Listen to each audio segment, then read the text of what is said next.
Habari akina kaka, akina baba. Leo Dr. Balagoma nawaletea katika visababishi vya kutanuka kwa tezi dume. Nafikiri kila mtu anajua tezi dume. Tezi dume si ugonjwa, bali ni kiungo katika mfumo wa uzazi wa mwanaume ambacho hupatikana katika shingo ya kibofu cha mkojo kuzunguka mrija wa urethra. Kila mtu anayo, mimi nayo, wewe unaitazama nayo, na mtoto anazaliwa leo. Tatizo ni pale ambapo seli zilizoko ndani ya tezi zinakuwa tofauti na mfumo wa mwili na kuanza kuwa vivimbe vidogo vidogo na kuanza kusababisha compression ya urethra, mrija wa kukojolea, na kuanza kusababisha dalili za kukojoa mara kwa mara, kukojoa mkojo wenye mtiririko dhaifu, kupata maumivu wakati wa kukojoa na maumivu ya nyonga, na mwingine nafikia hatua anapofuata tendo la ndoa inafuata damu, ambapo imekuwa changamoto pia na kuathiri hamu ya tendo la ndoa na kupoteza hamu ya tendo la ndoa. Sasa sina maana leo kuelezea tezi dume ni nini, ni kwa kifupi tu. Tezi dume nimeshaelezea sana. Naangalia katika visababishi vya kutanuka kwa tezi dume. Moja, ninaelezea kitu ambacho tunakitumia sana katika familia zetu kila siku. Sukari. Hebu tujitahidi kutumia sukari kwa kiwango cha kawaida. Hasa wewe baba ukishafikia umri wa kwanza kufikia miaka 45, 50, 60, 70 kuendelea.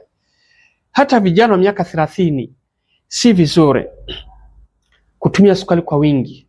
Sukari husababisha kuchochea ukuaji wa tezi dume kwa sababu sukari huongeza kiwango kikubwa cha homoni insulin, ambayo hii homoni insulin ni moja visababishi vya kukuza uchochevu wa seli za tezi dume kukua kwa kasi na baadaye kusababisha kutanuka kwa tezi dume. Hiyo ni moja.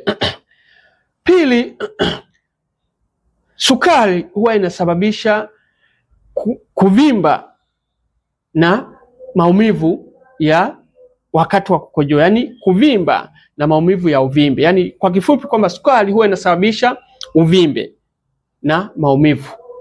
Maumivu yanakuja baadaye, ule uvimbe unavyokuwa unapata maumivu wakati wa kukojoa. Kwamba kwa kifupi sukari huwa inasababisha aina ya uvimbe wote ule ndani ya mwili, ambapo huleta na maumivu ndani ya mwili. Hapa nazungumzia maumivu ya uvimbe unaotokea kwenye kibofu cha mkojo na kuanza kusababisha machungu wakati wa kukojoa. Kwa kwamba sukari ni moja katika vichocheo vya kusababisha kutokea kwa uvimbe ndani ya mwili, ambao baadaye unaleta maumivu wakati wa kukojoa na dalili zote za kukojoa kwa shida na mara kwa mara za tezi dume. Kwa tuwe makini na utumiaji wa sukari.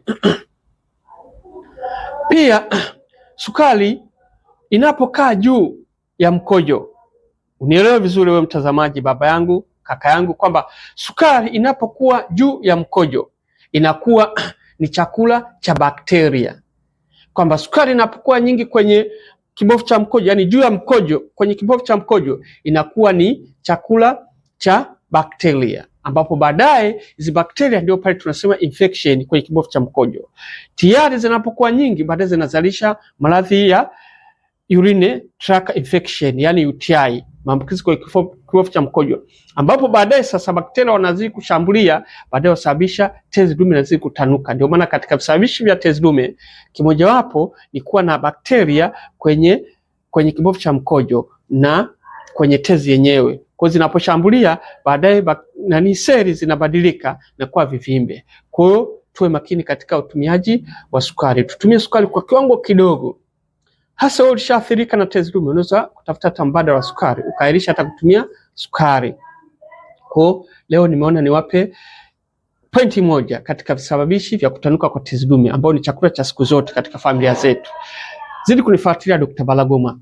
Nataka kila siku niwe nawapa faida ya kuielezea na visababishi vya tezi dume na maradhi mengine, iwe ni darasa. Subscribe YouTube yangu, channel yangu Dr. Balagoma TV Online.